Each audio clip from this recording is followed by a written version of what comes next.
Chapter 30, Knebworth, July 29, 1865, by Charles Dickens.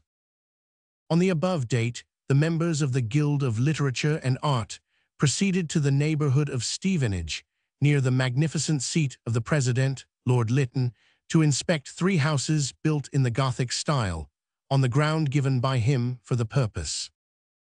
After their survey, the party drove to Knebworth to partake of the hospitality of Lord Lytton. Mr.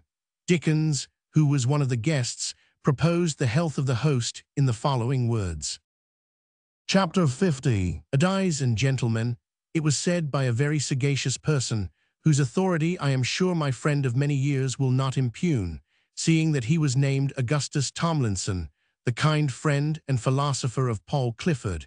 It was said by that remarkable man, life is short, and why should speeches be long? An aphorism so sensible under all circumstances, and particularly in the circumstances in which we are placed, with this delicious weather and such charming gardens near us, I shall practically adopt on the present occasion, and the rather so because the speech of my friend was exhaustive of the subject, as his speeches always are, though not in the least exhaustive of his audience. In thanking him for the toast which he has done us the honor to propose, allow me to correct an error into which he has fallen.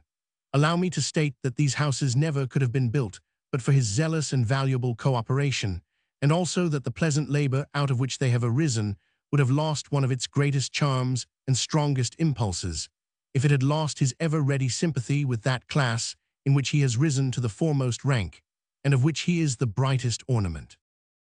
Having said this much as simply due to my friend, I can only say, on behalf of my associates, that the ladies and gentlemen whom we shall invite to occupy the houses we have built will never be placed under any social disadvantage. They will be invited to occupy them as artists, receiving them as a mark of the high respect in which they are held by their fellow workers.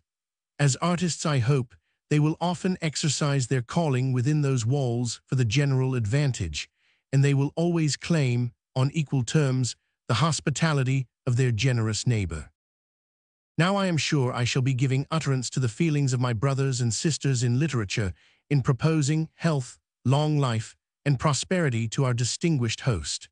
Ladies and gentlemen, you know very well that when the health, life, and beauty now overflowing these halls shall have fled, crowds of people will come to see the place where he lived and wrote. Setting aside the orator and statesman, for happily we know no party here but this agreeable party, setting aside all, this you know very well, that this is the home of a very great man whose connection with Hertfordshire every other county in England will envy for many long years to come. You know that when this hall is dullest and emptiest you can make it when you please brightest and fullest by peopling it with the creations of his brilliant fancy.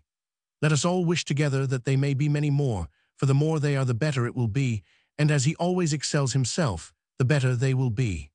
I ask you to listen to their praises and not to mine, and to let them, not me, propose his health.